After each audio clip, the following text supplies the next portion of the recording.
Welcome to the Backyard Professor Responds videos.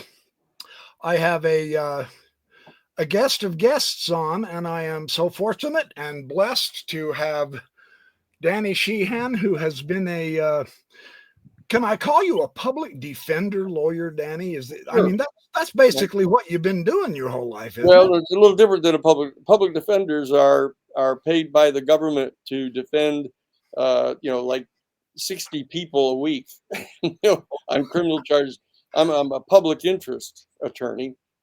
I Okay. was the co-founder of the Harvard Civil Rights Law Review way back in 1968, and I've been doing constitutional litigation, both trials and appellate work, for 50 years. So it's a public interest attorney. Sometimes I do defense work. Sometimes I do plaintiff's work. It's different than the traditional public defender's office. It's an independent 501c3 public interest citizens group that's funded by contributions from the citizenry that run it, not the government. Okay, and that's important. So, and the reason I think I had that image in my mind is because, and this is just my bias, but my very favorite case that I heard about you being involved in was with John Mack.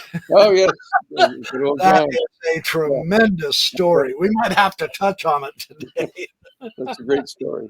It is. I read his book years ago, and my wife and I both read it, and we were kind of razzle dazzled. The Whitley Strieber's and all those guys back then. Yep. But Whitley's still up and around. He's still making videos. There's a second book that John has. In addition to his initial book called Abductions, Right. Human Encounters with Aliens. There's a second book called Passport to the Cosmos. And that you should really get that. You and your wife would both really enjoy it. It's a much more kind of philosophical, reflective book written by John before he died. And I actually have the third book. I have the rough draft of the third book in my drawer right here that he never got a chance to publish. He put it into my hands just before he flew off to London, where he was accidentally killed by a drunk taxi cab driver for stepping off the curb and looking in the wrong direction. And so John's got that second book that you all should read. It's called Passport to the Cosmos. Passport to the Cosmos. I will look that up and read it, and then I will I'll tell you what, I'll have you back on and we can talk about that one too another Absolutely. time. That would be a delight. It would be a pleasure. Absolutely. So what I'd like to do real quick, I want to tap your mind and get your information on this. My audience, I came into this late as far as making videos on YouTube about the UFOs. I've been off and on looking into them a little bit. My oldest brother was absolutely, totally UFO nut. He read he subscribed to Astronomy Magazine and all that stuff. He was really gung-ho in it. And so I think for my audience, based on the reactions of the comments, I've had just hundreds, if not thousands of comments of folks who say, yeah, BYP, they call me the BYP, the Backyard Professor. My wife, when we went camping and hunting, I would take my books with me, and in the middle of the river fishing, I would be reading a book while I was fishing. And she said, man, you're like the Backyard Professor. You bring your books with you, read them at the campfire. We'd have guests come over and we'd read the book. So anyway, so BYP is Backyard Professor. I think so many of my audience has also agreed with my particular bias that I have to overcome. And you, watching so many of your wonderful interviews, you are the one to ask this question to, because it appears to me I was raised, I should say, based my paradigm, my understanding of reality on dematerialistic science, the Carl Sagans, the Isaac Asimovs, and those people who, Rene Descartes and Galileo and Newton and everybody. Mm-hmm. And this UFO subject seems to, doesn't it appear to you to almost be putting together now the materials that science has said, no, that's not proper science, so we don't look into that. We've got these psionics, the new Jake Barber interview with Ross Coldhart. We've got this the telepathy tapes that I'm just now working my way through. They are absolutely phenomenal. And all of this, Diane Pasulka, her interpretation of the spirituality of this, when isn't it supposed to be science? You know what I mean? Do you see a paradigm welding together of science and spirituality? And if so, is it important? Is it going to water down science? What's your take on all that? Well, I guess I'd put it this way: that it's clear that number one, if we exercise the presumption, which I think is supported by the evidence, that the UFOs are actually the substantial percentage of them that we encounter are actually vehicles, transport vehicles from an extraterrestrial source, that they are piloted by sentient, intelligent beings simply from another star system, here primarily in our own galaxy. I mean, that's an extraordinary step to take because until recently, until the last 25 years, our American scientific community that was rooted in the scientific, logical, positivist, materialist worldview didn't even acknowledge that there were any other planets in the entire universe. Yeah. Except those that were in our solar system, because these planets they could see, and they could measure them, and they could see how big they were, the colors they were, etc. But because they couldn't see it, touch it, taste it, feel it, they couldn't access the information about the other potential other planets. They just maintained that they wouldn't acknowledge that they even existed. So the entire corpus of the scientific world didn't include the existence of other planets. They could see the stars, so they would recognize that there were stars, but they didn't have any planets as far as they could tell. And so just in the last 25 years, with the mounting originally of the Hubble Space Telescope, and then the Planck telescope, now the James Webb telescope, what's happened is that, first of all, the number of stars in our galaxy began to expand. It wasn't that they weren't always there, but just because we couldn't detect them through the exercise of our five senses, and even our supplemented five senses with technology, with big, huge telescopes and microscopes and in audio enhancers, etc. But as we began to access additional information, we discovered that rather than there being only 100 billion stars in our galaxy, we determined from the Hubble telescope that there were at least 200 billion stars. And then the Planck telescope went up, and we could see that, wow, oh, look, there's actually as many as 300 billion stars. And now with the James Webb telescope, we're up to 400 billion stars, and they anticipate that there's almost certainly at least 500 billion stars in our Milky Way galaxy. Okay, and that there are probably another 500 billion at least other galaxies. Can't even comprehend it, can you? And some of those other galaxies have much more than 500 billion stars. Yeah. They've discovered galaxies now that have at least 1 trillion stars in them. Okay, and so one of the other important things that they discovered within the last 25 years through the Max Planck telescope And now with the James Webb Telescope, they've discovered the planets through the James Webb Telescope just that recently. And they realized that the Hubble was starting to pick up some telltale signs of these other planets, initially because they could only tell that something was happening, that the different stars that they were looking at through the Hubble telescope, that they would periodically dim just a tiny fraction of the light. And then they realized it was happening in this kind of regular sequence. And so they really surmised that what was happening is there was a planet that was passing between us and the star. And so that's how they first began to hypothesize that there were additional planets. And then with the James Webb Telescope, they're actually able to see them now. They're actually they've been able to filter out the glare of the star and be able to actually see the planets. So now, for the first time in the last 24 years, is all.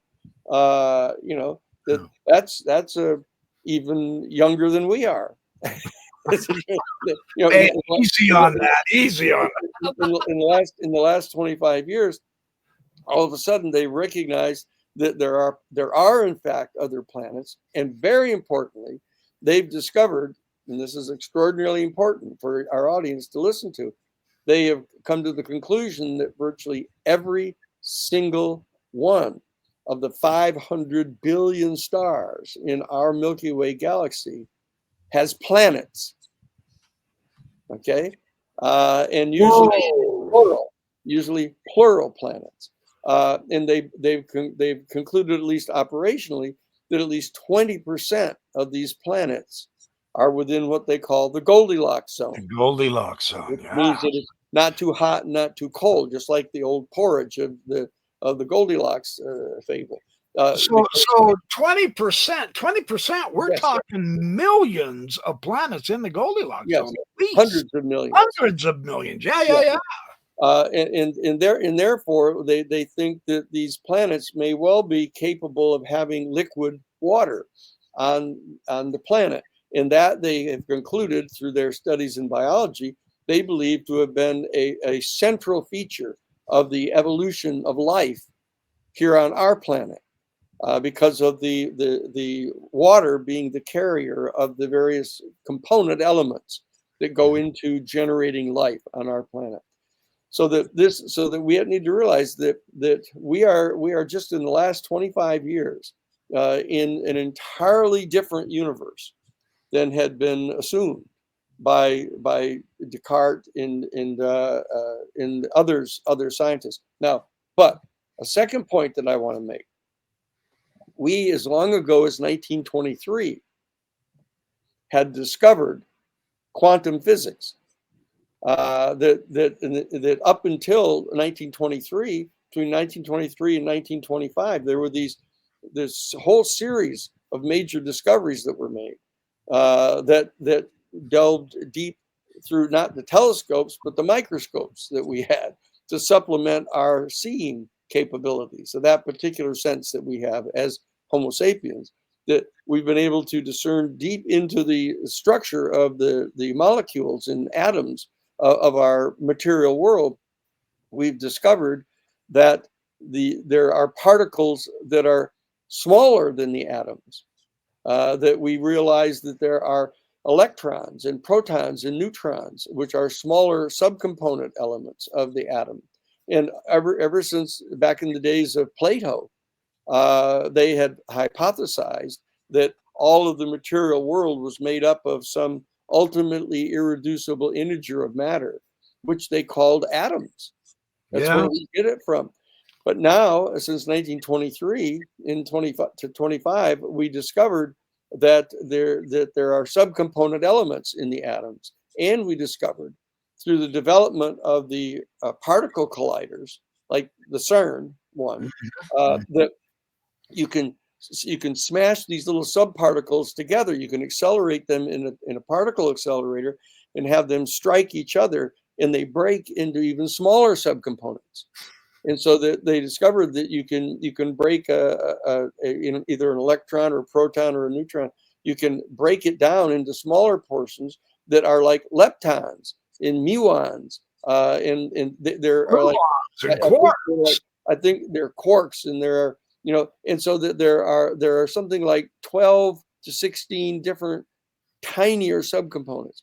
But very importantly, this is the second point I want to make, in addition to the discovery of the existence of planets now that is this suddenly upon us in just the last 25 years, in just the last 100 years, we've come to realize that there are these tinier subcomponent elements of an atom even, and that you can, if you can collide them together in a particle accelerator, in a particle collider, you can actually break the tiniest element of matter into a what they call inchoate quantum field.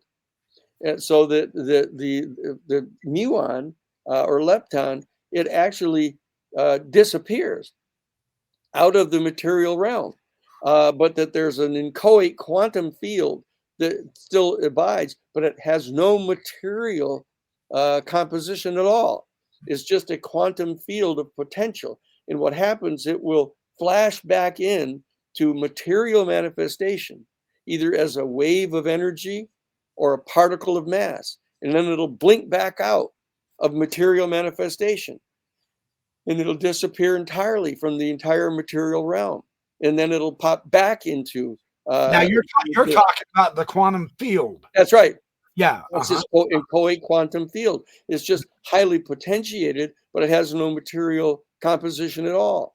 What we discovered, and here comes the kicker. What we discovered is that through the observation of these inchoate quantum fields, that our scientific community was recognizing that while they would flash back into material manifestation in some sequence of either a wave of energy or particle of mass, there was absolutely no discernible pattern that they were following. As to whether or not a particular inchoate quantum field would manifest in its next micromillisecond as a wave of energy or a particle of mass was completely unpredictable until it was observed by a human being. Right. And we realized that if we directed our human intention and attention to an inchoate quantum field, willing it to manifest in the next millimicrosecond as a particular wave of energy, as distinct from a particle of mass, or as a particle of mass, as distinct from a wave of energy, there would be a statistically significant impact on whether or not that inchoate quantum field manifested as what you intended. And so that for the very first time between 1923 and 1925, we discovered that the fundamental premise of the Newtonian Cartesian radical materialist worldview was untrue. And that is that there was a material reality that functioned completely independent from our human intentions or our human will. And you're saying this was about 1925. So we're talking 100 years down the road right now, and we're still stuck in the materialist paradigm. That's right. So this has been known for over 100 years, but it has not yet been thoroughly adopted by the scientific community, even though they know it's true.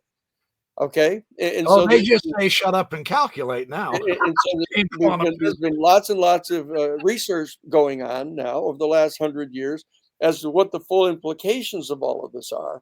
But the other thing that they discovered is that if you take a particle of matter, whether it's a wave of energy or a particle of mass, once the inchoate quantum field had actually manifested into the material realm, you take two of these particles and that every single one of these particles of matter, whether they be a wave of energy or a particle of mass, are attracted to every other one in the universe. Now, this we learned in high school physics, that every two pieces of matter in the entire universe, no matter how small, are actually attracted to each other. Mm-hmm. And that the degree of attraction is inversely proportional to the square of the distance between them. All of us remember that, if we don't remember anything else from our high school physics class, that they're attracted to each other.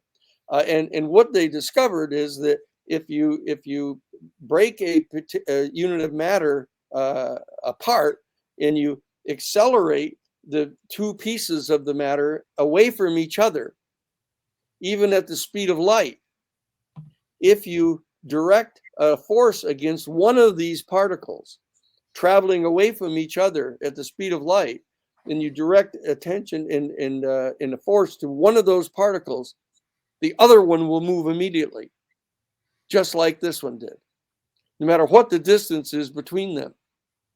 And it's therefore instantaneous.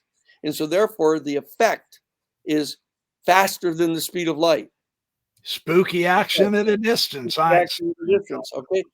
So these were all discoveries that were being made between 1923 and 1925, and they were so radical and so profoundly contradictory of the Newtonian Cartesian radical materialist worldview that the entire educational system on our planet had not integrated them.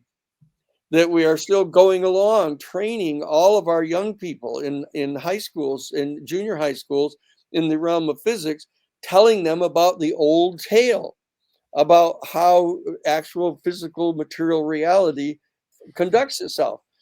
And so that all of this information about the direct relationship between human consciousness and the actual manifestation of physical reality has been kept apart from the scientific community. Now, very importantly, what had happened over the last 300, 400 years is there has actually, since the Enlightenment, there's been this radical bifurcation between the realm of science, as you pointed out at the beginning of our discussion here, a radical bifurcation between the realm of science and what has been known as religion or spirituality. In the realm of material science, all dealt with these assumptions of the radical materialist worldview, that the material world existed and functioned entirely independent from our consciousness.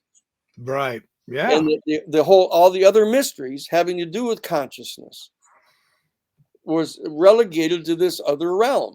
And they never wanted to even look at it after they did that. No, not only that, but there was a radical premise of the materialist worldview that dominated all the universities and all of the schools. Absolutely. That the other realm of religion or spirituality was basically a mythological, that it wasn't real in the way that the material world was. It was all kinds of mythological things that were being made up. The view of the scientific, logical, positivist, materialist community was that this was untrue, and that it was just fictions that were being made up by the human family because they couldn't really bear the full implications of the scientific worldview. That the logical conclusion of the strictly scientific materialist worldview is that here we were alone in the midst of an unfeeling, unreflective universe that was dominated by simple mechanistic mechanisms that were functioning like ping pong balls, or billiard balls banging off each other as some random thing. And unless you could calculate every single momentum of every single piece of matter, you couldn't really figure out what was going on. And so what's happened is that this discovery, there's series of discoveries that were made between 1923 and 1925, sort of stood out there all by themselves, separate and apart, in between these two worlds of the scientific materialist worldview on the one hand, and this purportedly completely mythological, fictional world of spirit.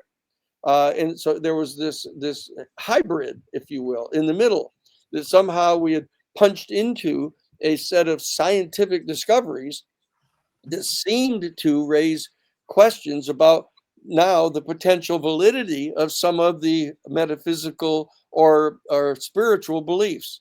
And so that what's happened now is actually since the end of the Cold War, in 1991, December 31st of 1991, when the Soviet Union was basically dissolved as an entity, Yeah. the scientific community that had been devoting a vast amounts of its energy to war making in the development of new weaponry, and caught in this constant dialectic, one side with the other, were able to turn more of their resources and time and attention to looking deeper into these discoveries that have been made in that case, 70 years earlier, but had been sort of shelved in lieu of making war all the time with each other. And so now we've had this radical attention that's been paid to this since basically 1992.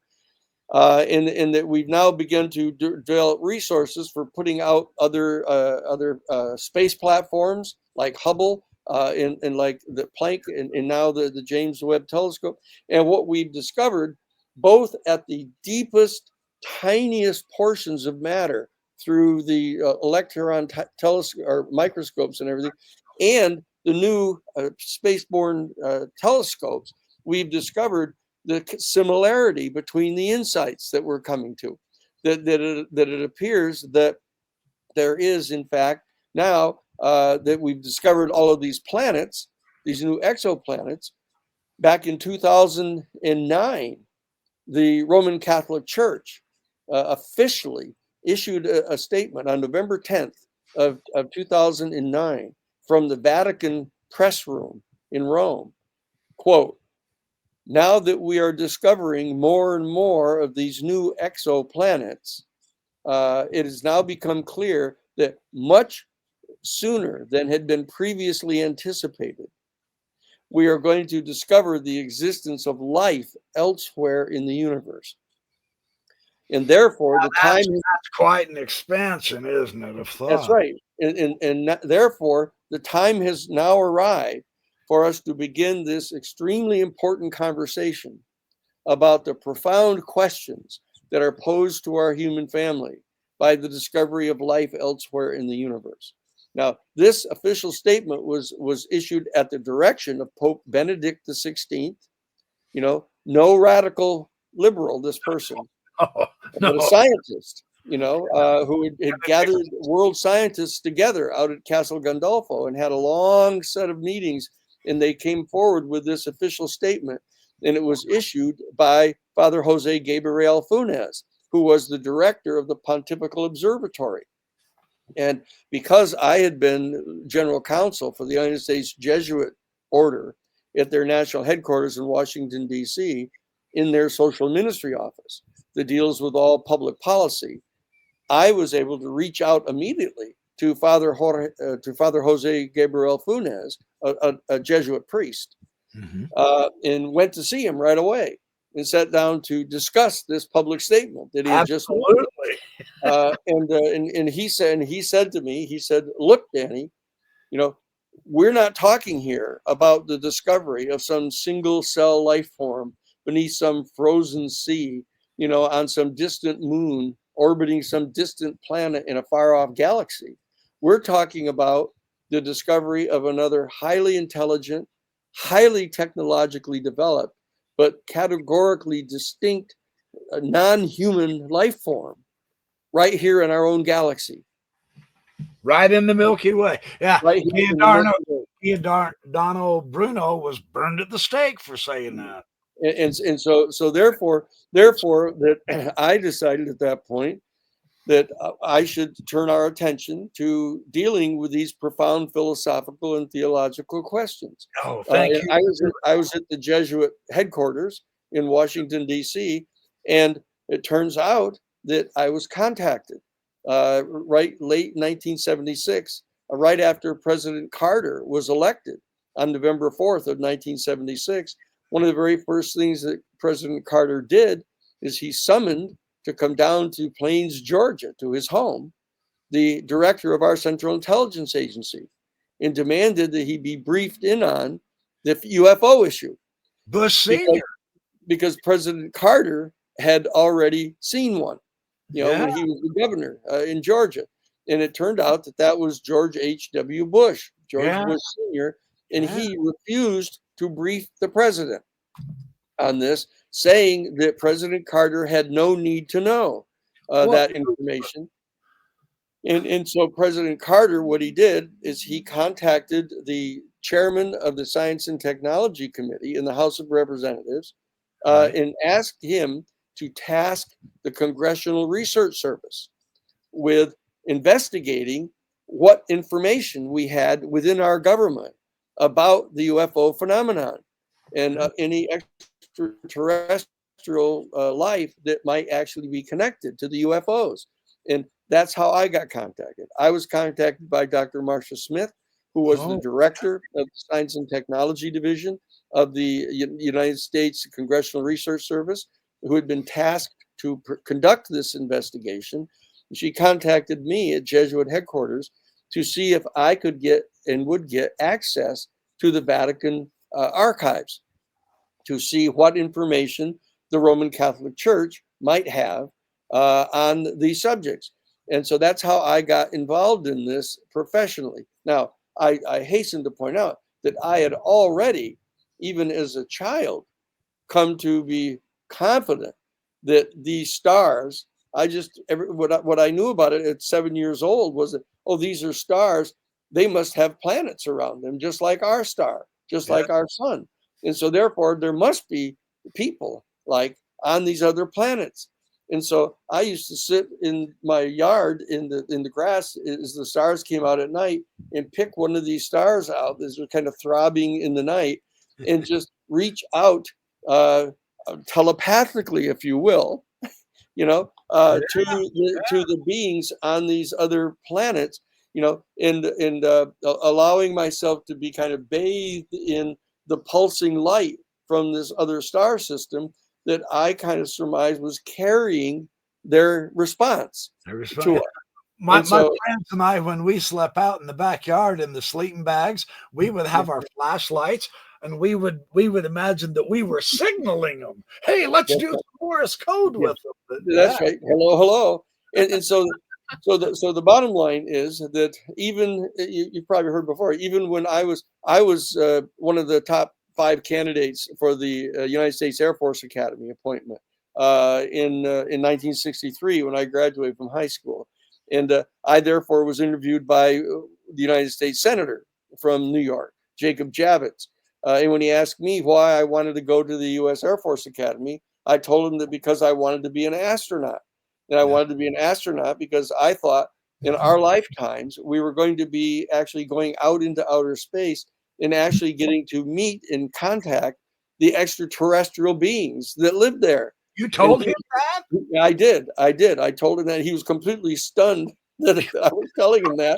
And he said to me, "You actually believe that there are extraterrestrial beings?" And I said, "Well, sure. I mean, so do you. You must. You're a United States senator. You must realize that." And he was so floored by what I was saying to him that he actually admitted to me that he'd already given the appointment to the son of one of his major funders. Uh, Oh, uh, but then he offered me the appointment to the U.S. Naval Academy, which I turned down. I said, "I'm not into boats. I'm into planes." And so the bottom line is that I've been aware of at least my operational conclusion that beings existed on these other star systems. And when I started reading about UFOs and discovering all the information about UFOs, I said, "Oh, these must be they. yeah. These must be these beings That coming probably here." just fell right in line. Yeah. And so I was delighted to get to participate in this investigation and get access. And in that context, I got access to the classified portions of Project Blue Book, which was the top secret United States Air Force investigation of the UFO phenomenon. And when I got access to the classified portions of Project Blue Book, I actually saw photographs of UFO crash retrievals or retrieval, and I realized there it was. There's the UFO, There's the end. and so I brought it. I brought I traced some symbols that were on the base of the dome of the UFO that was in the photographs. I brought it back to Jesuit headquarters, and I showed it to Father William J. Davis, who was my Jesuit superior. I was a candidate for the Jesuit priesthood at that point. And I showed this to him, and Father Davis reached down and opened up the drawer on his desk and pulled out a little 8.5 by 11 manila folder with a little clasp on it and handed it to me. I unclasped it and pulled out an 8.5 by 11 black and white glossy photograph of a UFO in flight, which he had in his desk. And I said, "Where did you get that?" And he said, "My sister Dodie gave it to me." And I said, "Well, where did Dodie get it?" He said, "Well, her husband, Mike, gave it to her. He is the chief air traffic controller at the airport in Seattle, Washington." And I said, "Well, where did he get it?" And Father Davis said it was from his best friend, who was a commercial pilot that was flying freight around up in the Northwest. And he took this photograph right through the window of his airplane with his little brownie camera, Oh, and brought it back to the drugstore, which we used to have at that time, you may recall, to get yeah. it developed. And then when he got it back, he saw that there was a full UFO, and he didn't want to tell anybody about it because he didn't want to get in trouble. He didn't want to lose his pilot license. And so he Yeah. said, "I'm going to bring it to my best friend, Mike, who is the air traffic controller in the Seattle airport. And then I'll have done my duty. I've given it to him." So he gave it to Mike. And then Mike said he didn't want to get in trouble, so he wasn't going to turn it in. And so he brought it home and he gave it to his wife, Dodie. And he said, "Here, bring this to your brother. He's a priest." He's a priest. So, Isn't that there you interesting? go. So Uh, bango, there was this kind of instinctive sense that yeah. whatever was represented by this UFO, that it fell into this realm of the religious and spiritual dimensions, somewhere beyond our present state of science. And so that because of that, I was later contacted by Dr. John Mack when he was confronted at Harvard University for having published a book about his interviews of numerous people who sincerely and convincingly believed that they had had direct face-to-face encounters, not only with UFO vehicles, but with the occupants of the vehicles. Now, Who these people that were telling John Mack that, I heard in a former interview that you had, I think it was with Julian Dory, they weren't just street people. They no, weren't just Johnny no, Public like I am. These were really, who were that's they? They were the well, pilots? there are police officers, there are town librarians, mayors, lawyers, doctors, everybody in the society who are a lot of people respect these people. Sure. And with John, it involved high-level U.S. military officials Yeah, who yeah, had who yeah. had insisted upon filing notices of encounters with UFOs. And despite all the pushback that they encountered in the advice from their compatriots telling them, "Don't do this, don't file this report because it's going to have an adverse effect on your career," Yeah. those who had insisted upon doing this and filing an official notice of the UFO encounter, the first thing that happened is they were ordered by the Defense Department to go get a psychiatric exam. In Much this of a career building move, is Yeah, it? this turns out to be an actual part of a conscious program that was developed by the Defense Department in coordination with the Central Intelligence Agency to suppress any knowledge about these encounters, because they were attempting to secure UFO craft so they could reverse engineer them Engineer. Yeah. and build weapon systems based upon the technology. And so therefore they had this whole thing classified as a super ultra secret of the national security state. And so that they brought down on all these witnesses, both military and civilian, this pressure to stop them from talking about it. And that this had developed into a huge national scandal, of this kind of completely illegal activity that our United States government, military, and intelligence community were engaged in. And in fact, Richard Dolan, who has published his 2-volume work called UFOs in the National Security State, has recovered the documents, the previously classified documents from inside, showing the documents that show that this was a conscious plan that was going on by the Central Intelligence Agency and elements of our United States military. And he has publicly exposed this now. And so that what we've discovered now is that the UFOs are real, but our United States government kept insisting that not only were they not real, but it wasn't worth their even paying any more attention to it. That they had done this major study project, Blue Book, to which I had gotten access to the classified portions and seen the actual photographs of them. But they came out with a public statement saying that they had basically accounted for virtually all the accounts and reports, and had found that they were just misidentified natural phenomena of some sort. But what they didn't tell us is that there were over 700 encounters with UFO vehicles that were completely impossible to explain away. That there were too many people who had seen them, that they had photographs or film of them.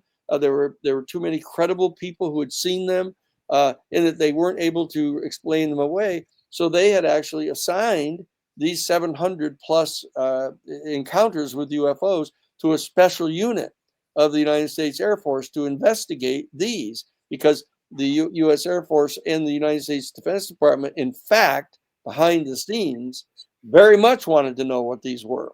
Yeah, where they were coming from and what they were doing. Okay.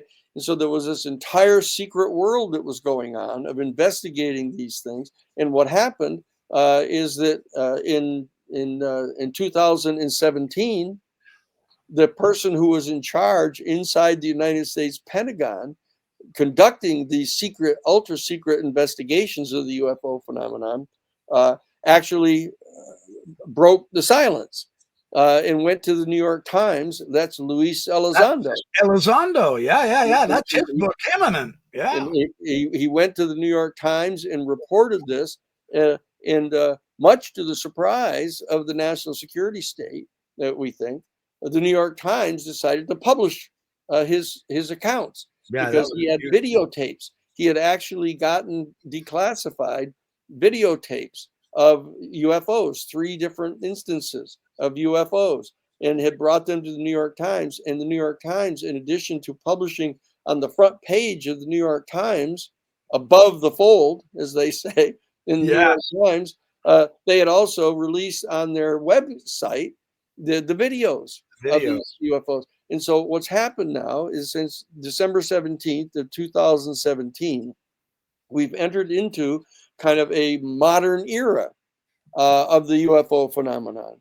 And there has been an ever increasing amount of attention that's being directed to the UFO issue, even by the mainstream media, because they're now being told by authoritative sources that it's okay to stop treating these like it's a joke, or like that people are mentally ill who believe in UFOs. Is what was one of their major tactics for this. Yeah. So we've arrived now at this new time, and there have been a series of things, as you and your listeners know, that have occurred. That not only do we have the testimony of high-level government officials now coming into the Congress, primarily coming in droves to the Senate Intelligence Committee, saying this is a massive intelligence failure to investigate these things adequately, and the keeping secret of this information and lying to the Congress of the United States on the part of the Defense Department and the intelligence agencies, and repeatedly assuring the members of Congress that there's no such thing as UFOs, that they're all a figment of the imagination of mentally ill people, or people that are so opposed to the government that they don't trust them, and they just hypothesize that the government's lying about all of this. But the truth of the matter is that they are real. And we're getting the testimony now. They're coming in under oath to the Senate Intelligence Committee. And some of these witnesses are now coming forward on the House side in the House Oversight Committee and being given public hearings. And so that we have David Grush, for example, on July 26th of 2023, 23. publicly testifying that he is interviewed as a member of the UFO task force in the Pentagon.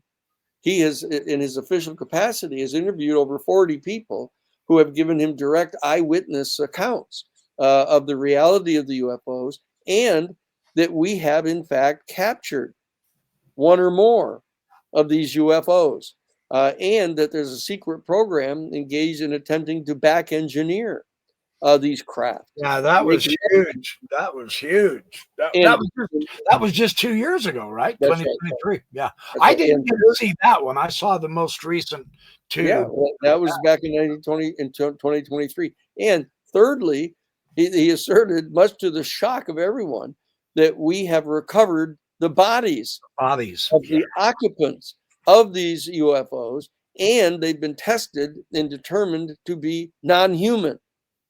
So he never did say he himself saw this. No, This is the eyewitness testimonies that's that he right. was in charge of the That's right. investigation of it. Okay. All right. And so he provided that testimony, and of course the debunkers in the national security state infrastructure, the CIA and in the Pentagon, immediately came out with statements saying that's totally untrue.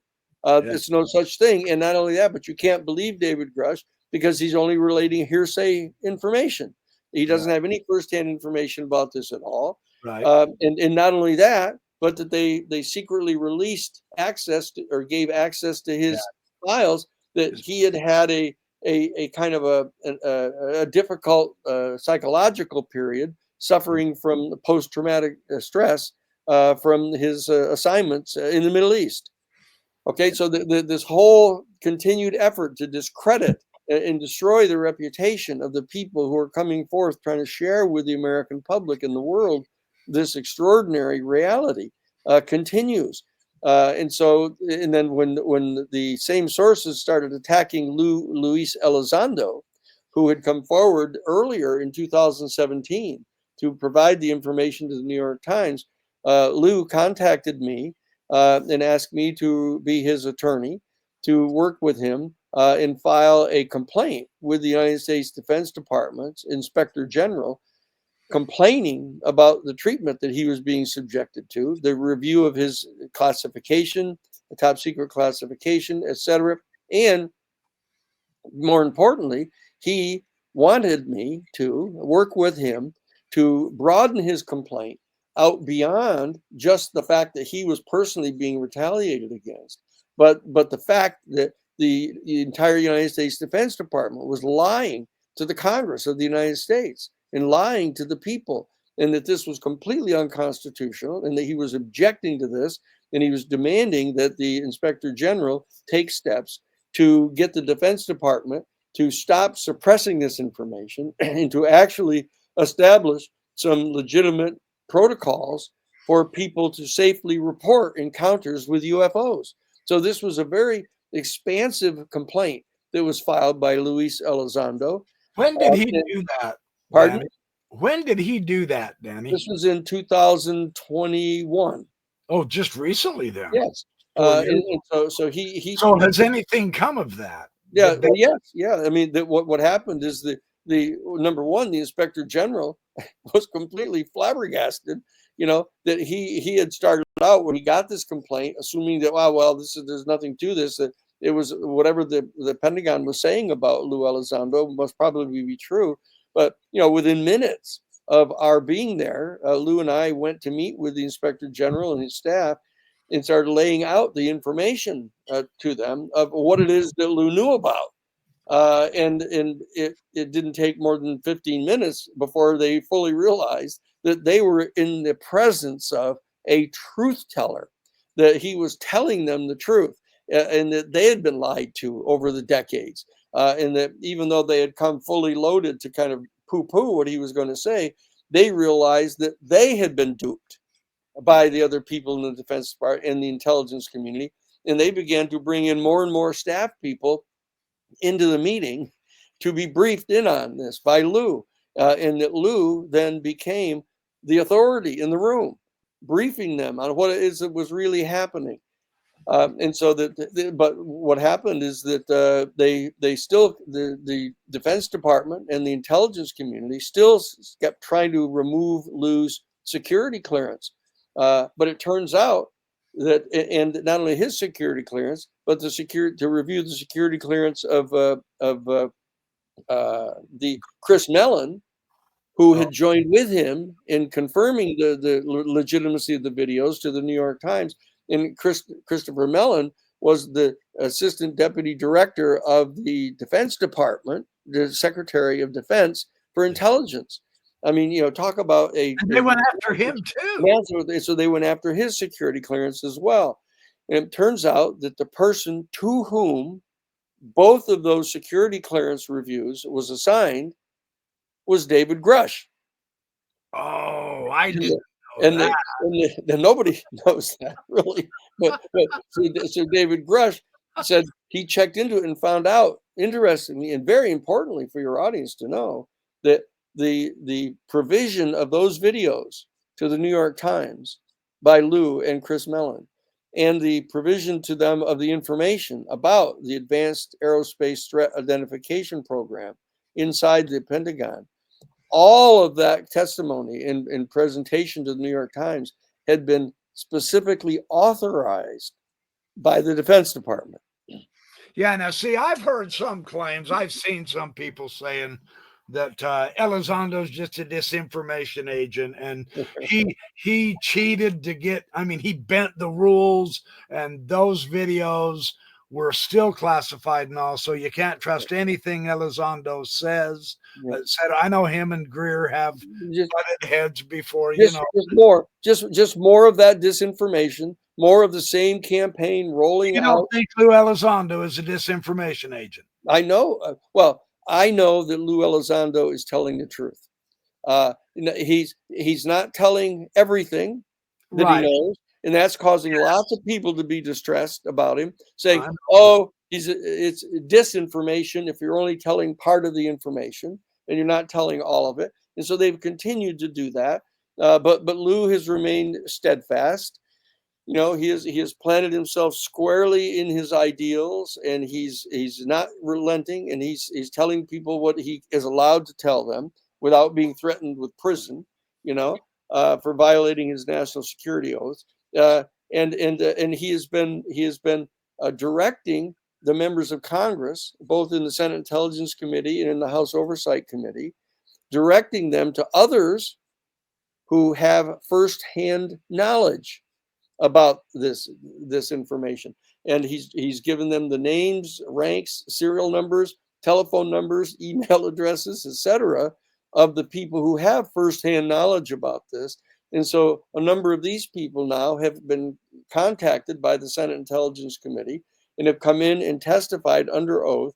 So the Senate Intelligence Committee members have in fact been given the information now, firsthand knowledge about this. And one of these people has been as you know, was Jake Barber. Yes, Jake Barber. Yeah. And Fred Baker and others that have direct physical contact with the craft. And so that they now this is accelerating. We're getting more and more people coming forward who have closer and closer direct firsthand knowledge about all of this.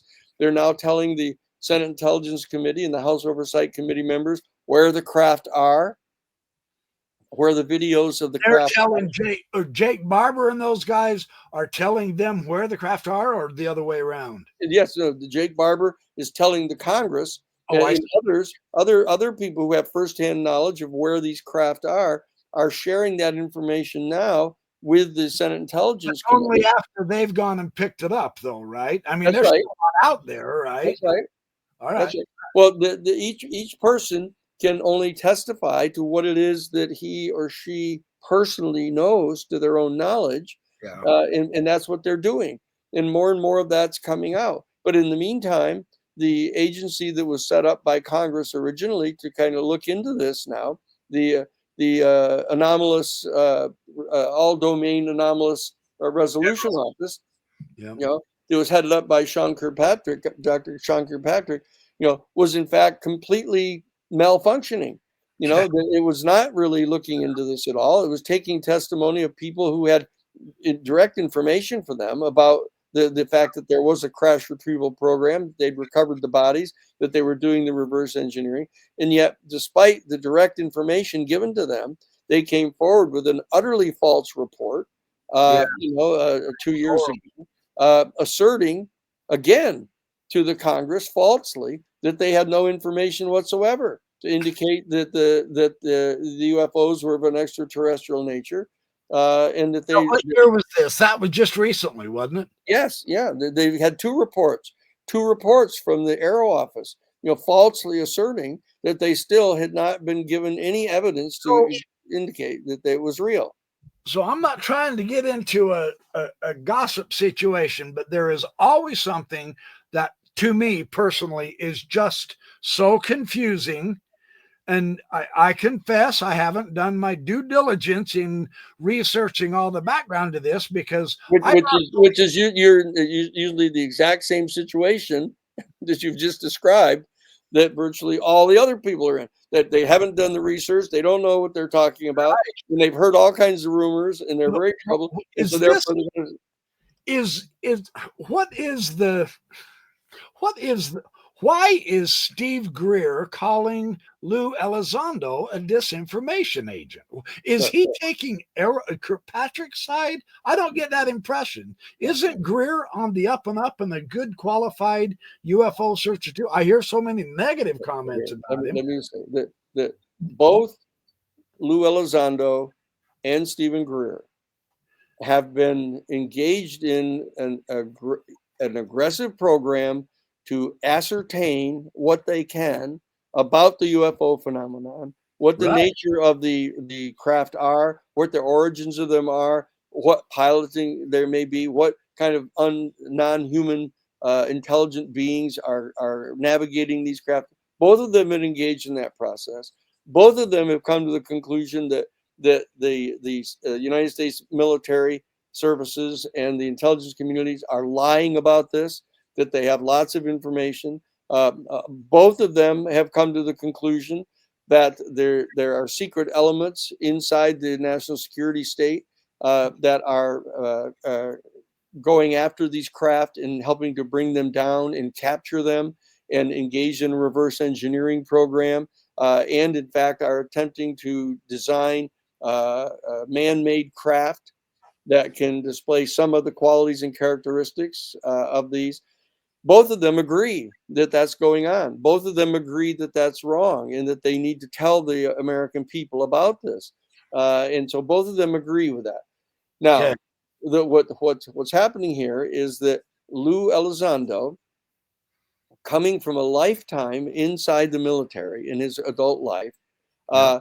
has a perspective on this, that having non-American vehicles coming into our airspace and engaging in activities overseeing and surveilling U.S. military installations, tracking our military aircraft, tracking our military aircraft carriers, etc., that he experiences that as a reasonable threat to our national security, and he views that as his job to protect that because he's a security officer. That's his background. Okay, and so he experiences it that way, and so therefore he reports these things with an overtone that these could reasonably be understood to be a threat to the national security of the United States, and he says that.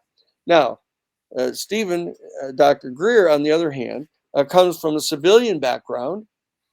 He's an emergency room medical doctor who has become convinced that all these things are true, and he has a different prism. And what he's done is he has looked to see what activities in the past the United States intelligence agencies and military and defense institutions have taken, abusing people, punishing people, lying to people, committing perjury to Congress, etc. And so he has perceived what's going on as being motivated by an evil intent, Oh, in a duplicitous and deceitful intent. And what he believes, that if you look at the kind of nefarious activity that the United States military intelligence community has been involved in with regard to the UFO phenomenon, including trying to shoot them down Yeah, and that's capture them, crazy. okay? Ugh. That he has Dr. Greer has come to the conclusion that it's reasonable for a citizen who in a citizens group that is seeing all this evil conduct on the part of the military intelligence community to try to determine what they might possibly do with this information and with this technology. And he is aware of, in part because I was his general counsel for the Disclosure Project for 20 years.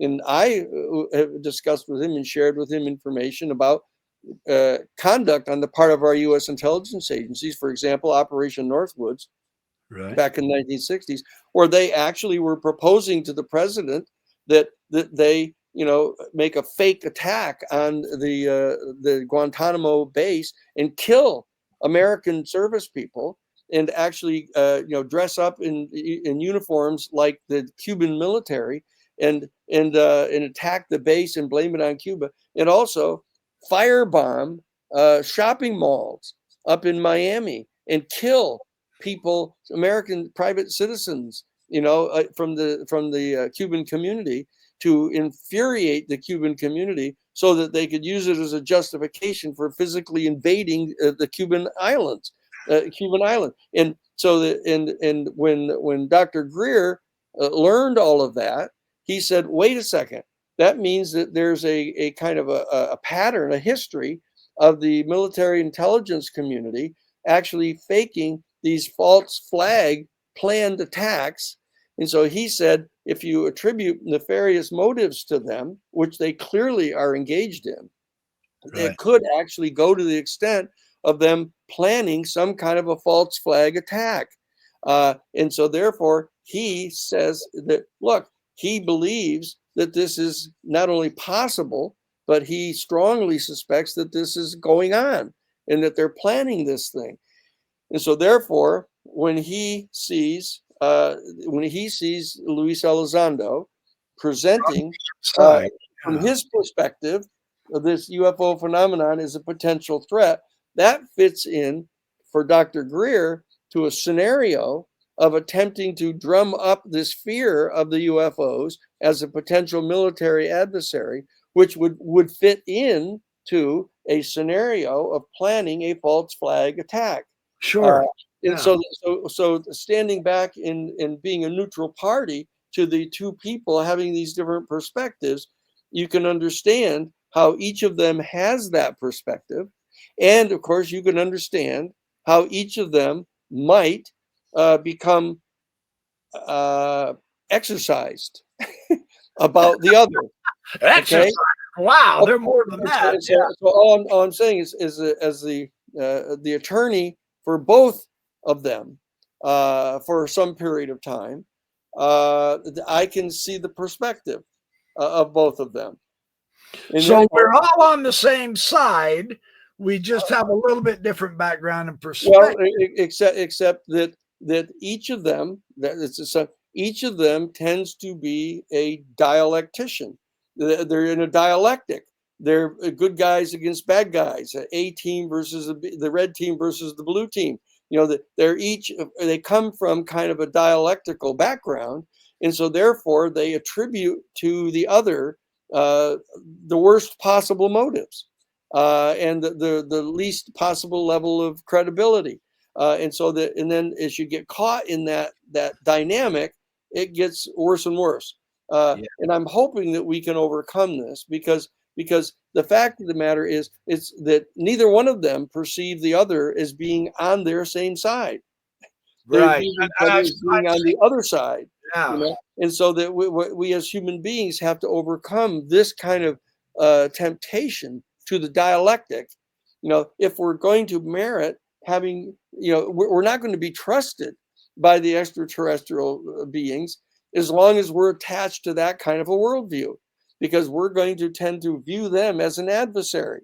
and we're going to tend to be duplicitous or untruthful with them, and so that we have to demonstrate that we can overcome this, and so that I think that our human family is confronted with a classic example of two people with Luis Elizondo and Stephen Greer, each coming to this extraordinarily important issue, in which on a substantial portion of the facts that they agree, but that there are perspectives that each of them has that causes that person to attribute characters and qualities to the other that merit further analysis. Instead Have of you just sat down with them and told them, "Hey, we need to work this out"? I have not done that yet, because I don't want to be fired by both of them.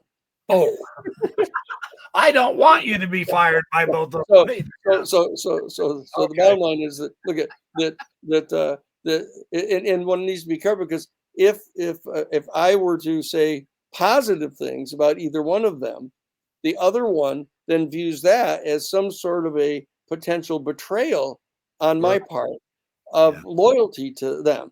Well, And in that case isn't. any of them watch, if in case either one of them watch this, I am telling you right now, you have not spoken bad about either one of them, so or good about either one of them. No, I asked for your context, and yeah, thank you for because it's obvious to me as a video content creator that the UFO community does take sides either for or against either one of these guys, and there's a lot of mistrust, a lot of yeah. name calling, And, and and there's a new kind of thing bubbling up now where a lot of us are saying, look, we're all trying to do the same thing here, man. yeah, Calm the hell down a little bit and wouldn't it be vastly superior for all of us in a united front to get Congress more power to be able to be more effective with their mission? that's right. And we're hoping that the new task force that has just been announced like 2 days ago, Yeah. that Congresswoman Luna Yeah. has announced this, and we You're know breaking up. that Comer, who is the Yeah. chair of Congressman Comer, who is the chair of the House Oversight Committee, they've created this task force to investigate these issues. And I am assuming that both Lou Elizondo and Dr. Stephen Greer, and all of the people in the UFO community are going to be willing to share information We with hope. the task force, and to try to get the task force to become a not a neutral party in trying to determine what the facts are here. Okay, and both Lou Elizondo and Stephen Greer want more factual information to be obtained by Congress and shared with the American public. And so, in that sense, there's a common mission there. And Right. if in fact Lou Elizondo is telling the truth, he's going to be welcoming more information, and more information being told to the American public. And if that information tends to militate against this being a military threat, it really, then hopefully he's going to be willing to acknowledge that. In the same way that with Stephen Greer, if in fact the information that is developed by the Congressional Task Force and the congressional investigations shows that even if there had been some sort of discussion that has gone on inside the military intelligence community about the potential of a Northwoods like false flag operation, that it is not operational, and that dramatic steps would be taken to terminate any kind of set of conversations like that. And then, and I would think that potentially, much to Dr. Greer's surprise, it might satisfy Lou Elizondo as well, because I don't believe Lou wants that to happen. Okay, and so this is what's happening right now. And so this is sort of a little mini conflict going on within the community. But if you rise above that and look at the extraordinary progress that's being made here, it's true that a lot of us who've been spending as much as 50 years in this field are frustrated about it taking so much time and it going at such a snail's pace. And one of the things that we should all focus on now, and it's extraordinarily important, this would be a third major point I want to make to the listeners here. That is that it's important to understand that this task force that has been set up now by the House Oversight Committee has a 6-month sunset clause on it to shut that down after only 6 months. And that's not being talked about here.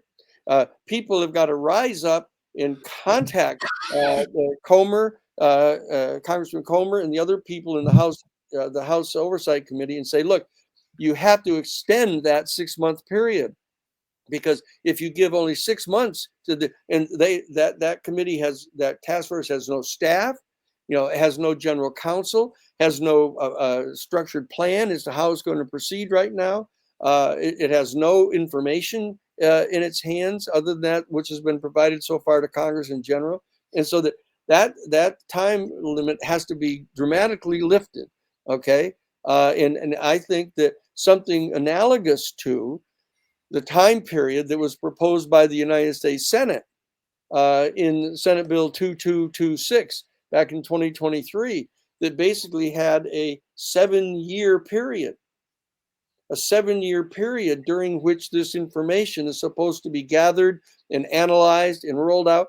That every step should be taken to have this task force that's over on the House side have as many of the criteria as possible of the 9-person panel that was recommended actually mandated by the United States Senate back in 2023 when they passed the Senate Bill 2226, the 64-page bill, setting up this panel to secure all the information, evaluate all the information, issue more subpoenas and stuff to get the information that they needed, and then make a recommendation to the president as to what type a plan. It was called the UFO or UAP Controlled Disclosure Campaign Plan.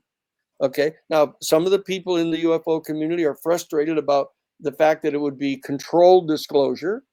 They want immediate, instantaneous, full and unconditioned disclosure of all of the information like yesterday, And it's clear that there are people inside the intelligence community who would misuse the efforts to roll out a good faith controlled disclosure of the information. They would do everything in their power to exercise that control in a way that constricted and restrained the revelation of this information, because they don't want any of the information out. Okay, right. So that is true, but some kind of a responsibly controlled, systematic disclosure of this information is what is needed. And upon any deeper reflection, most every logical person would realize that we need to take steps to prepare to integrate this information into our culture, into our economy, into our geopolitical structures, into all of the different elements of our life, our religious institutions, all of the.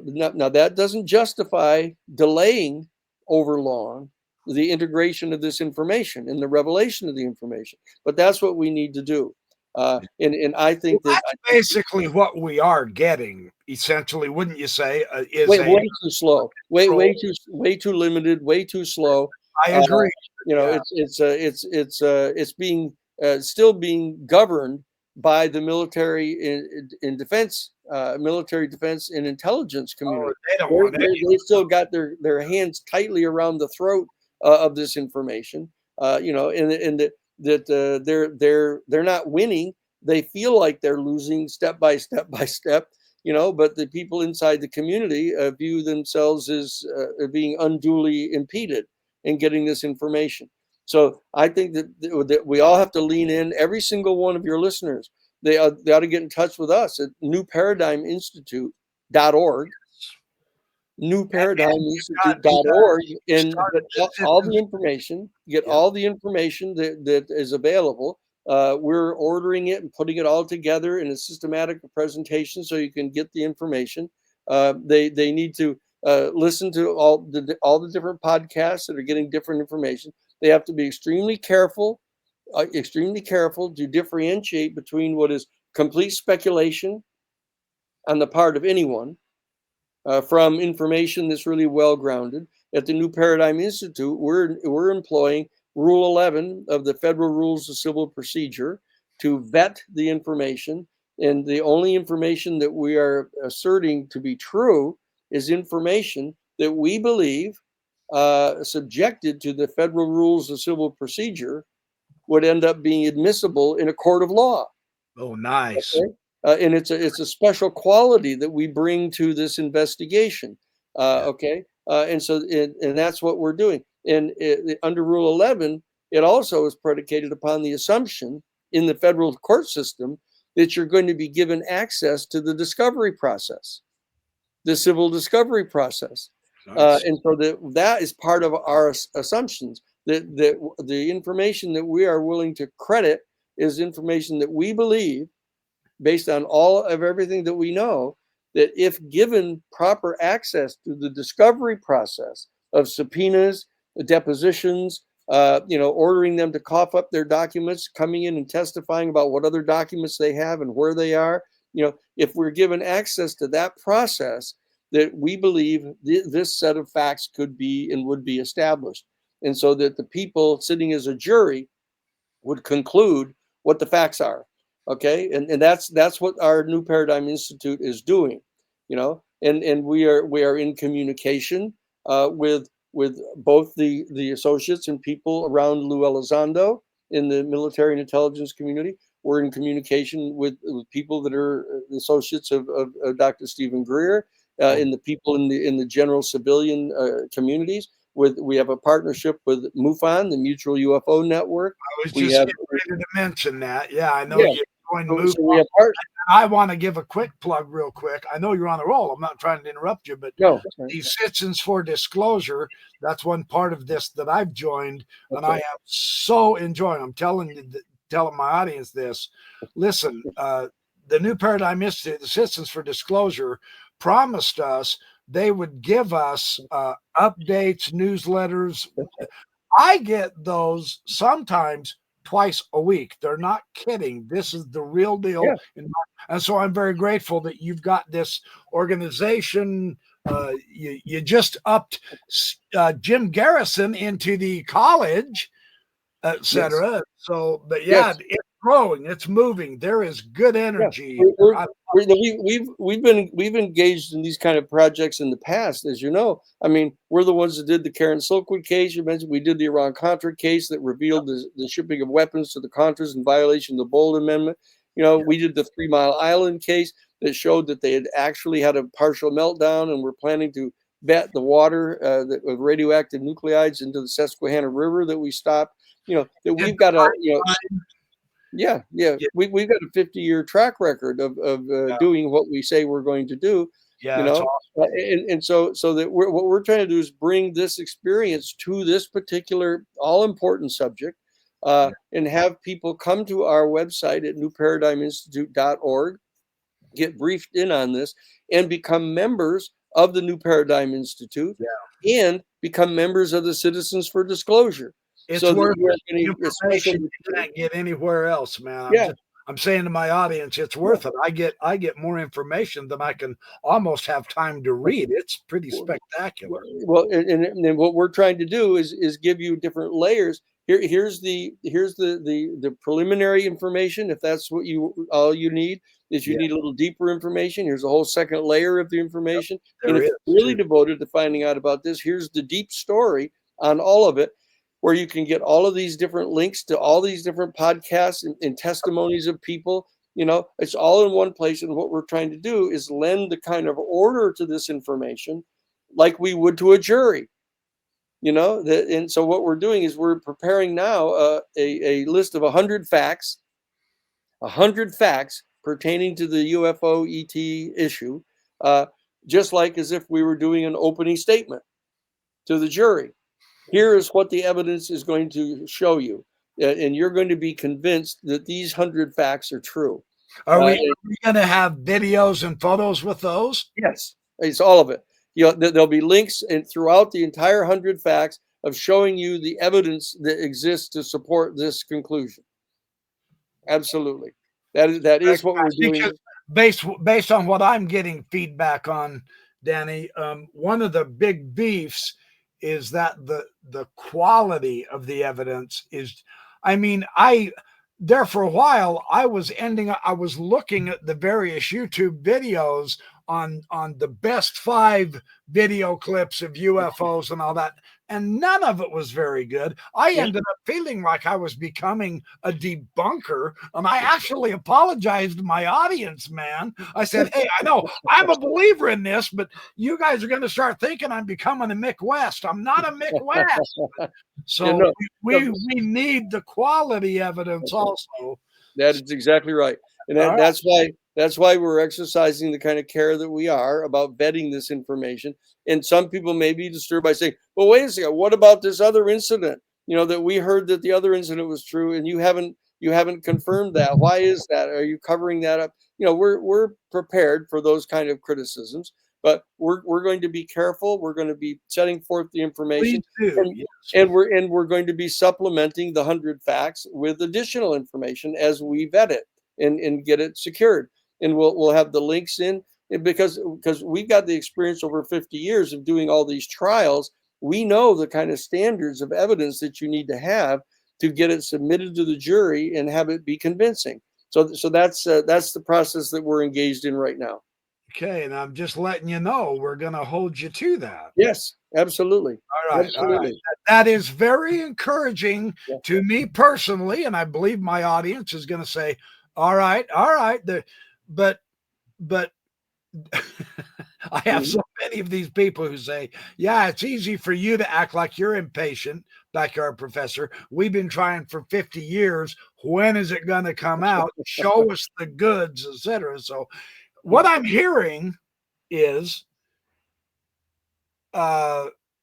we are seeing, and sorry, audience, this is the only way I can put this, but understand, based on when I was in high school, we are seeing a more comprehensive, sped up movement to get this into the people's hands and understanding.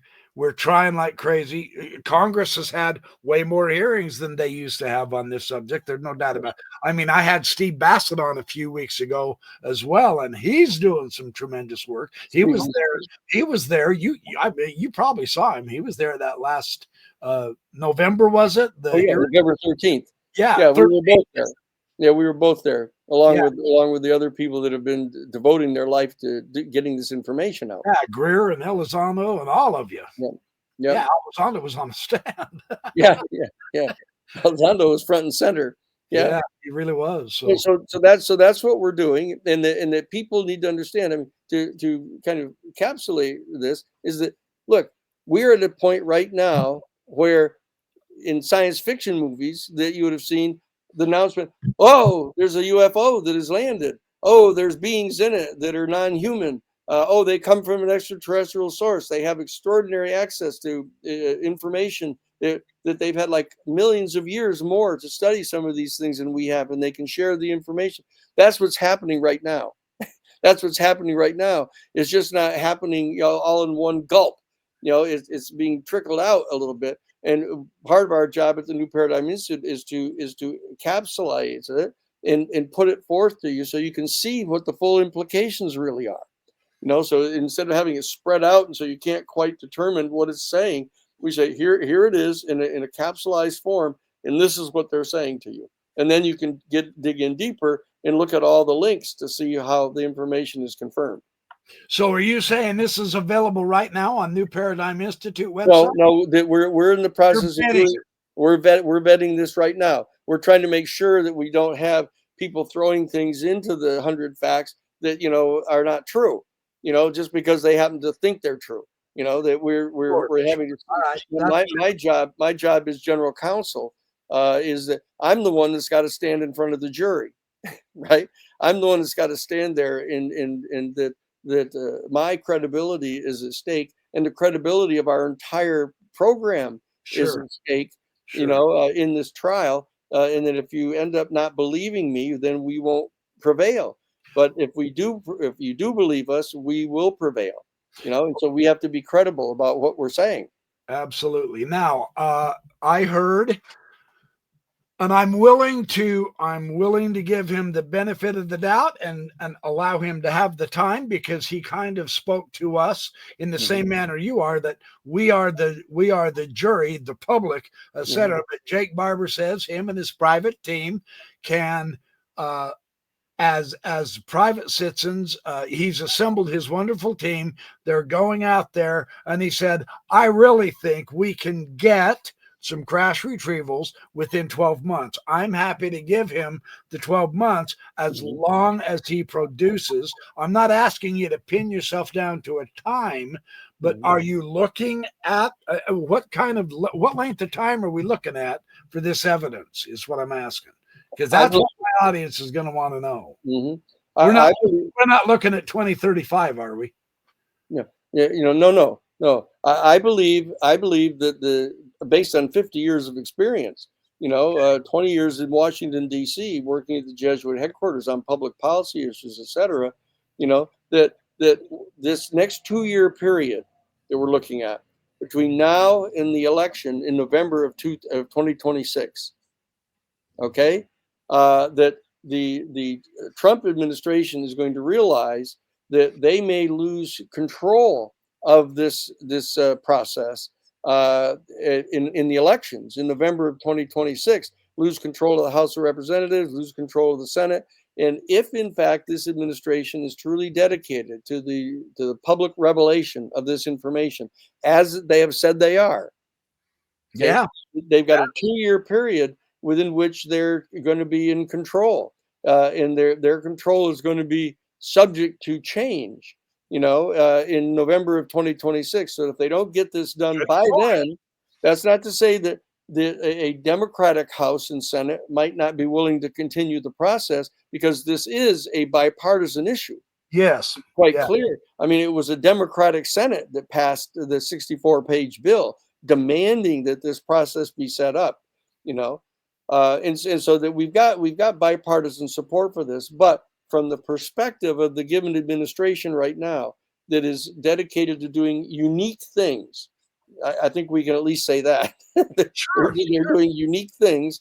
And if one of the unique things that they intend to do is to reveal this information in a systematic and responsible way, they've got a 2-year period to do it. That's a good point. And so therefore the lifespan of the task force that has been set up by the House Oversight Committee should be expanded to at least that 2-year period. I'm with you. Not this 6-month period, so that they've got this 2-year period within which to do, in a sense, the master's thesis. To do the master's thesis of getting this stuff put out. And I think every single one of your listeners should contact their respective congressperson and senators, and tell them that they demand that task force period of duration be extended to at least 2 years. Yeah, I'm with you. It's a big action step, and we're going to be doing that from the New Paradigm Institute. Hey, that's the other thing I want to share with my audience real quick. Not trying to interrupt you. This is fabulous. Okay. I want to keep going. But that's the other thing that the New Paradigm Institute and the Citizens for Disclosure, and I made a video on this, and I'll be happy to do another one. Well, I'm telling you right now, too, in the information on this video, the Citizens for Disclosure make it very simple.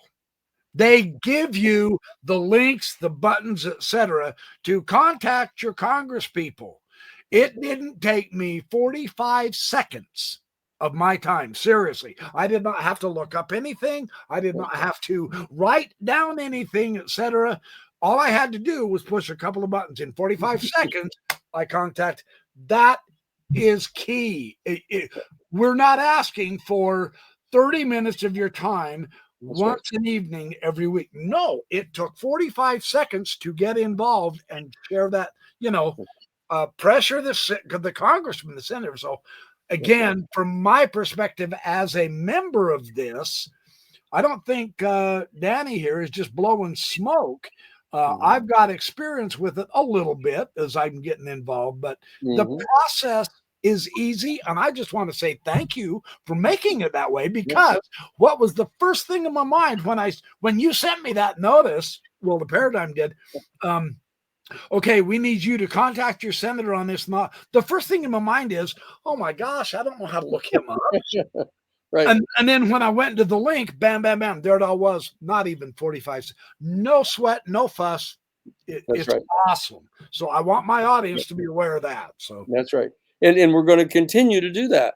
And that's why everybody should join the Citizens for Disclosure. Absolutely. You get the information regularly, at least a couple times a week, and sometimes more often. Here's the link. Oh, here's a new interview that's just been done. And there's links in that newsletter that take you to some of the newest discussions, discoveries, changes in the law, certain threats of certain problems and issues, recognitions of people who are doing out. I mean, seriously, the links themselves are in this newsletter. All you have to do is click on it, bam, and you got a wealth of information. So I love the setup. So that's what we're doing, and we really appreciate what you're doing, what the other people are doing that have set up podcasts to devote attention to this, and so we're trying to be helpful, and so we're trying to coordinate. We have partnerships, I say, with the Mutual UFO Network. We have a partnership with Contact in the Desert, so that we have all the people come for the Contact in the Desert that are involved in our program. That we have a working relationship with the Sol Foundation, with Gary Nolan and the people at Stanford. We have a working relationship with the UFO Disclosure Fund. That we're trying to get everybody to cooperate together, moving.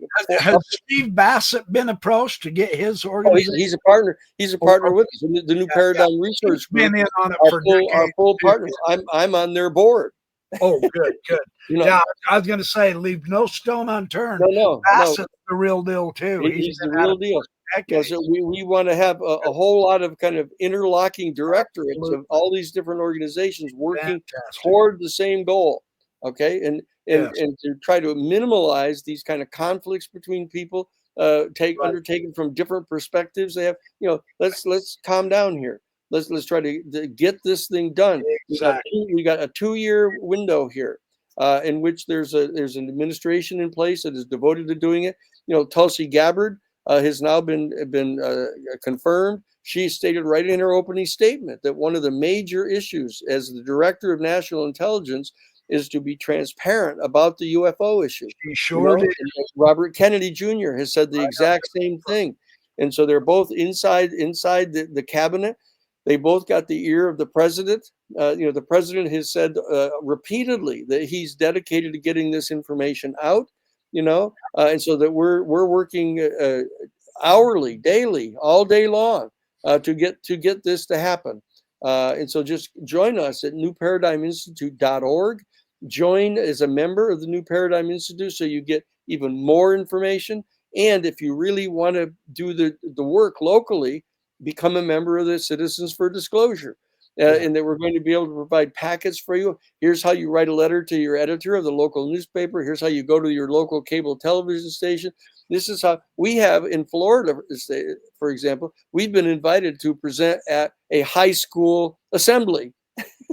To have a high school assembly that the principal and all the teachers agree, here, invite us to come there. And here we've been to Yale University, where we have met with the faculty and the students and made presentations to them, working to try to get. We've got a director for the project reaching out to the universities. One of the professors from Ohio State University is helping to coordinate all of that. They're calling that the Visible College the project going on. These are things that we're doing. We want everybody to bring their creativity and their enthusiasm for the revelation of this to the fore right now, and we'll help facilitate and coordinate it now. Okay, so This, can I yeah, also express something as a member and being involved with your movement for my audience, just so you understand? I see this a lot also out there in the YouTube world, the creator contents in the comments, and I can't say I'm totally sympathetic with it, but I get it. I grasp why people are skeptical and they do not support certain people, etc. It does not cost to join. Now, we ask that you involve yourself, right? And yes, we need the donations, etc. That's all good. yeah, But this isn't like, oh, hey, come and buy my book. no, No, you don't no, get it. no, This is not one of those type of campaigns. I so no, promise. This yeah, is not a paid advertisement for either one of us. I that's right. promise. But I mean, Mhm. we're willing to help out and join and donate our time and money, Yeah, etc. But it's not necessary to get involved. So please don't let that's that right. stop you. That's right. This is a completely free service that It we're really providing. is. We're And it's just, for us. We scream, when is it going to happen? We want disclosure. Well, all right. Danny Sheehan is putting together the way for us to get our information. So I just want that to be, I wanted to be able to say that. So, okay. And not only that, but it's extraordinarily exciting. I mean, oh, it's awesome. Oh, it's the not like, amount of information you guys are kicking yeah, out, Danny, just blows me away. I yeah, love it. yeah. Every newsletter, I immediately click on the email. Say, oh, what's it? And I, how many links did your last one have? Like 8, 9, 10 Yeah, yeah, full-fledged articles and yeah, or YouTube videos, yeah. etc. I mean, it's just That's right. mind-boggling. That's right.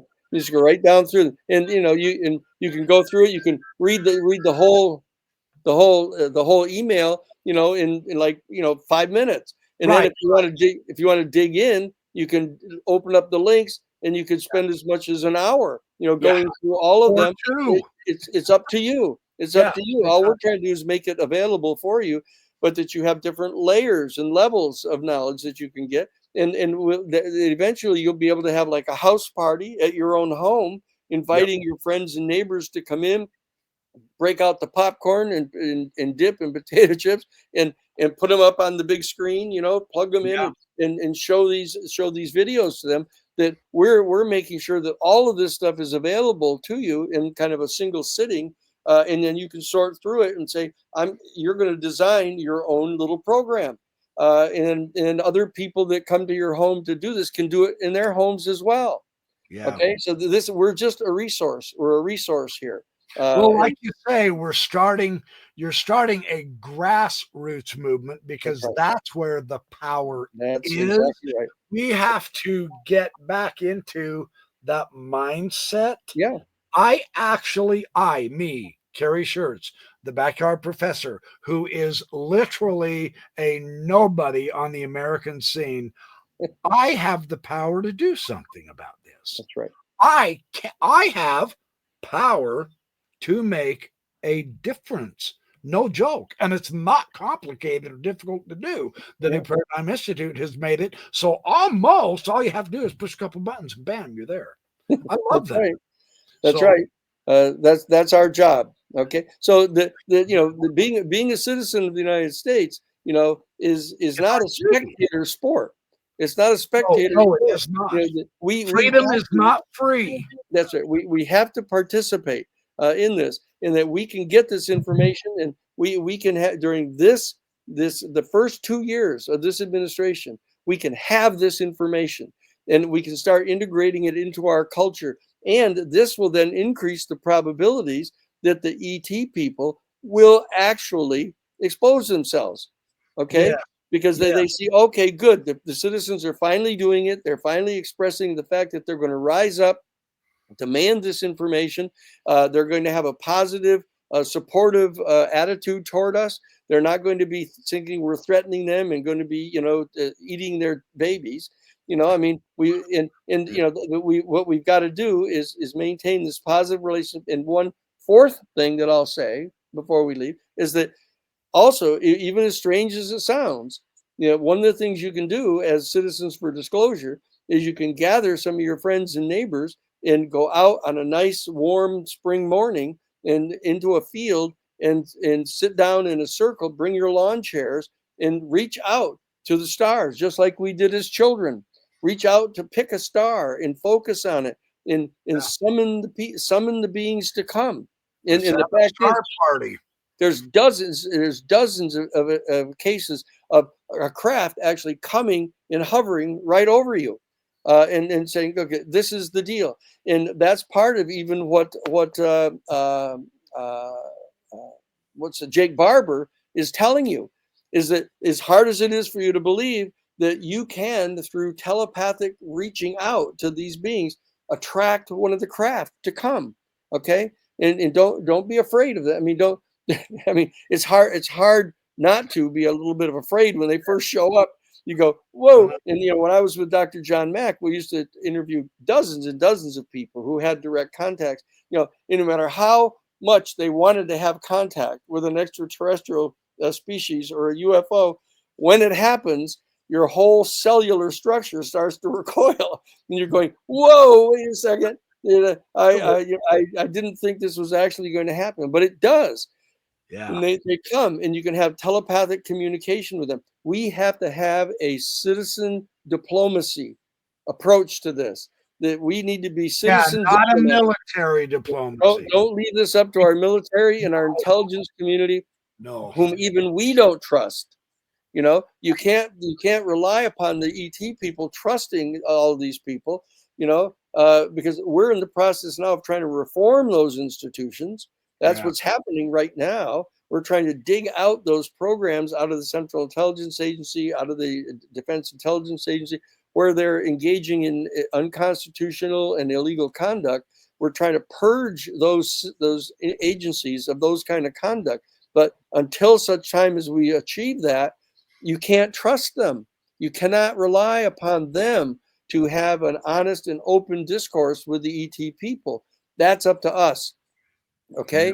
And we have to show them that we're here. We're open to communicate with them. We're open to trusting them, you know, that we're not stupid and we're not totally naive. You know, we're not going to get conned by some extraterrestrial civilization. You know, we're going to be circumspect about our relationships with them, but we're not going to allow the government of the United States to monopolize our communications with these people. It's like as if they tried to tell you that you couldn't talk to anybody from France, you know, or you can't communicate with anybody from Mexico, or you can't communicate with anybody from Russia or China. You know, we have citizens' rights to reach out and communicate with the citizens of other cultures, other geographic areas, including our galaxy. And that's what we are a part of the galaxy. We are part of the galaxy. That's right. We take that seriously. That's not just kind of a joke. We are citizens of our galaxy as well. That's right. Truly. That's right. So what else I want to add on this in conjunction with this, just for those of you of my audience who really do like this approach, is I see this as dovetailing absolutely perfectly with how Chris Bledsoe has been doing this. He's doing the same principled thing. So those of you who are Chris Bledsoe fans, understand if you love his approach, you're going to love this one as well. There's no reason not to get everyone involved from all sides of this, because we're all on the same side. We're all citizens of this planet, and we have rights. Let's exercise them. I love this. Absolutely. Absolutely. Thanks, Kerry. Good. Oh man, I appreciate you coming on. Let's do this some more, Danny. Oh, absolutely. Let's do another one here in a month or so, and we'll keep expanding our vision of what's going on and how to handle all this. So you just reach out. Thank you, everybody. We're going to head out. Appreciate all your support. Hit the like, share, and subscribe, and I will catch up to you guys later. And thank you so much for all your watching and support and love. It's awesome.